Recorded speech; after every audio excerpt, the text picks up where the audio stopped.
السلام علیکم ورحمۃ اللہ وبرکاتہ۔ لیکچرر اردو ٹیسٹ نمبر 16 تیار کردہ حکیم محمد وسیم اکرم، ایم اے اردو ایم ایڈ۔ نقوش سلیمانی سید سلیمان ندوی کے مضامین کا مجموعہ ہے۔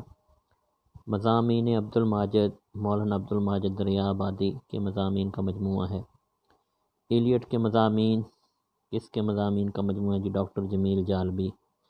رسالہ مخزن لاہور سے مضمون نگار شیخ عبدالقادر نے نکالا۔ عبدالحلیم شرر کے مضامین کا مجموعہ 13 جلدوں میں شائع ہو چکا ہے۔ خیالستان سید سجاد حیدر جلدرم کے مضامین کا مجموعہ ہے۔ تصنیف میر انیس کی اقلیم سخن ڈاکٹر انور سدید کے مضامین کا مجموعہ ہے۔ میر انیس کی اقلیم سخن بھارت سے شائع ہوئی۔ میر انیس کی اقلیم سخن 1987 میں شائع ہوئی۔ میر انیس کی اقلیم سخن نئے نام میر انیس کی قلمرو کے عنوان سے 1990 میں شائع ہوئی۔ میاں عبدالعزیز نے مضامین فلک پیما کے نام سے مضامین کا مجموعہ لکھا۔ جراثیم ادب میں کل مضامین اور خاکے 23 ہیں۔ آریاؤں نے سنسکرت کو اپنی زبان سنسکرت کو رواج دیا۔ سکندر اعظم کے حملے کے وقت بھی دیگر پراکرتوں کے ساتھ ساتھ برج بھاشا رائج تھی۔ اردو پنجابی سے مشتق ہے۔ اس نظریے کو پیش کرنے والے کو حافظ محمود شیرانی ہیں۔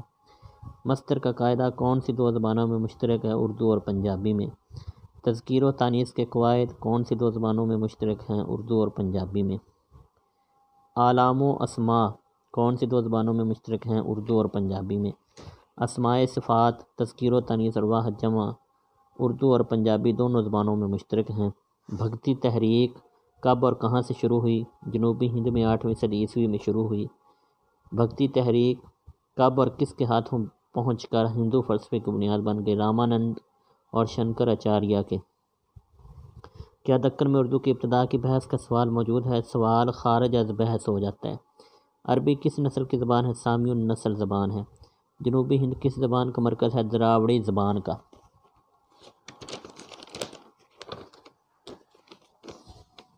دکن میں اردو کس طرح آئی؟ شمالی ہند سے تغلق اور خلجی عساکر کے ساتھ۔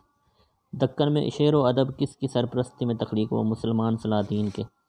سندھ میں اردو سید سلیمان ندوی کا نظریہ ہے۔ دکن میں اردو نصیر الدین ہاشمی کا نظریہ ہے۔ سندھی زبان کا رسم الخط براہ راست عربی زبان سے متاثر ہوا۔ ماہرین لسانیات نے دلی اور اس کے گرد و نواح کو اردو کا مولد و مسکن قرار دیا۔ کون سے ماہرین لسانیات نے دلی کو اردو کا مولد و مسکن قرار دیا؟ جی مسعود حسن خان اور شوکت سبزواری نے۔ 1207 میں جب قطب الدین ایبک نے دلی کو اپنا دارالسلطنت قرار دیا تو یہاں کی زبان لاہوری دہلوی تھی۔ لاہور کے بعد کس کو دارالحکومت کا درجہ ملا؟ دلی کو۔ دلی میں مسلمانوں کی فتوحات کہاں تک پھیلی ہوئی ہیں؟ بنگال، دکن اور گجرات تک۔ حسن بہمنی نے بہمنی حکومت کی بنیاد 1347 میں ڈالی۔ خواجہ معین الدین چشتی اجمیری نے اردو زبان کی ترویج و اشاعت میں اہم کردار ادا کیا۔ بابا فرید الدین گنج شکر نے اردو زبان کی ترویج و اشاعت میں اہم کردار ادا کیا۔ حضرت بو علی قلندر نے اردو زبان کی ترویج و اشاعت میں اہم کردار ادا کیا۔ حضرت امیر خسرو نے اردو زبان کی ترویج و اشاعت میں اہم کردار ادا کیا۔ سید برہان الدین قطب عالم نے اردو زبان کی ترویج و اشاعت میں اہم کردار ادا کیا۔ شیخ سراج الدین عثمان نے اردو زبان کی ترویج و اشاعت میں اہم کردار ادا کیا۔ بابا فرید الدین کیسے اردو زبان کی ترویج میں شامل ہیں؟ تبلیغ دین کے سلسلے میں ہندی زبان سے بھی کام لیتے تھے۔ اردو زبان کے مختلف نام کون کون سے رائج رہے؟ ہندی ریختہ، اردو معلیٰ۔ مفتاح الفصلاح اور دستور البیان کس زبان میں ہے؟ ہندی زبان میں۔ نصیر الدین چراغ، شرف الدین یحییٰ منیری، اشرف جہانگیر اور خان بدر قاضی نے کس زبان میں لکھا؟ ہندی زبان میں۔ ریختہ کے لفظی معنی کیا ہیں؟ جی بنانا، ایجاد کرنا، نئے سانچے میں ڈھالنا۔ اردو معلیٰ کس زبان کا لفظ ہے؟ ترکی زبان کا۔ لفظ اردو معلیٰ کس کے لیے استعمال ہوتا ہے؟ لشکر، فردوسگاہ، بازار اور پڑاؤ کے لیے۔ بعض اوقات اردو معلیٰ کو کس کے لیے استعمال کرتے ہیں؟ جرم گاہ، شاہی قلعہ، محل اور محل سرائے کے لیے۔ اردو کا لفظ سب سے پہلے کس سے ملا ہے؟ تزک بابری سے۔ اردو کا لفظ زبان کے لیے کس کے عہد میں استعمال ہوا؟ شاہ جہاں کے زمانے میں 17ویں صدی میں۔ اردو زبان میں شاعری اور تصنیف کا صحرا کس کے سر ہے؟ شمالی ہند کے سر ہے۔ پنجاب، دلی اور شمالی ہند میں اردو کی ابتدا سے لے کر 11ویں صدی کے آغاز تک کسی مکمل تصنیف کا پتہ نہیں ملتا۔ خالق باری حضرت امیر خسرو کی تصنیف ہے۔ ہندوستان کا سب سے پہلا حکمران کون تھا جس نے گجرات پہ کامیاب حملہ کیا؟ قطب الدین ایبک۔ اردو کا پہلا شاعر کون تھا جس نے حسن و عشق پر مصنوعی لکھی؟ نظام بیدری۔ اردو کا پہلا شاعر نے حسن و عشق کے موضوع پر کون سی مصنوعی لکھی؟ پدم راؤ۔ سلطان محمد شاہ شکری بہمنی کے آخری زمانے کے شاعر کون ہیں؟ شاعر مشتاق۔ فیروز شاہ کہاں کا شاعر تھا؟ بیدر کا شاعر تھا۔ فیروز شاہ کس کا مرید تھا؟ مخدوم جی شیخ ابراہیم کا۔ بیجاپور کے گورنر یوسف عادل شاہ نے خود مختاری کا اعلان کب کیا؟ 1490 میں۔ شاہ اشرف بیابانی کا تعلق کس سے تھا؟ ملتان کے مشہور صوفی خانوادے کے ساتھ۔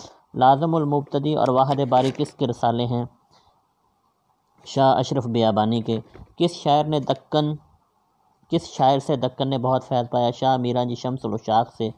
شاہ میران جی شمس العشاق کہاں پیدا ہوئے؟ مکہ مکرمہ میں۔ شرح مرغوب القلوب کس کی تصنیف ہے؟ شاہ میران جی کی۔ جل ترنگ کس کی تصنیف ہے؟ شاہ میران جی کی۔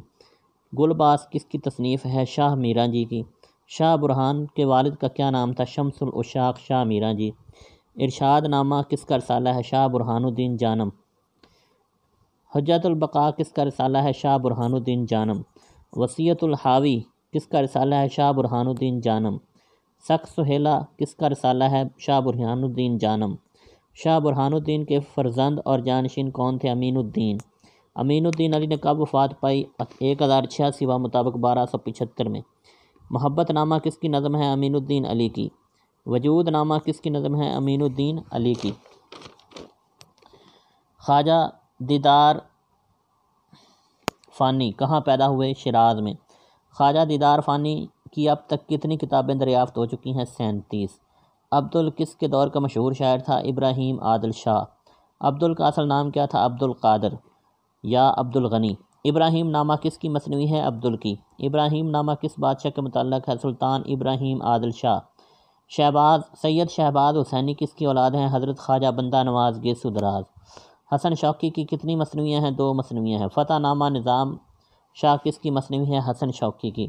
یوسف زلیخا بازار حسن اور ہشت بہشت کس کی مصنوعیاں ہیں؟ امیر خسرو۔ یوسف زلیخا بازار حسن اور ہشت بہشت کا فارسی ترجمہ کس نے کیا؟ ملک خوشنود۔ 1249 میں مصنوعی خاور نامہ کا ترجمہ کس نے کیا؟ کمال خان رستمی نے۔ ملک الشعراء نصرتی کس کے دور کا بڑا شاعر تھا؟ دکنی دور کا بڑا شاعر تھا۔ 1665 میں علی نامہ کے عنوان سے مصنوعی کس نے لکھی؟ ملک الشعراء نصرتی نے۔ گلشن عشق مصنوعی کب لکھی گئی؟ 1657 میں۔ سکندر نامہ کس کی مصنوعی ہے؟ نصرتی کی۔ سید میرا ہاشمی کس کا درباری شاعر تھا؟ سلطان علی عادل شاہ کا۔ ریختہ کے موجد کون ہے؟ سید میرا ہاشمی۔ اور من لگن کس کی مصنوعی ہے؟ محمود بحری کی۔ 100 سوالات اور ان کے جوابات مکمل ہوئے۔ یوٹیوب چینل کو سبسکرائب کریں، لائک کریں، شیئر کریں، کمنٹ کریں اور اپنا خیال رکھیں۔ اللہ حافظ۔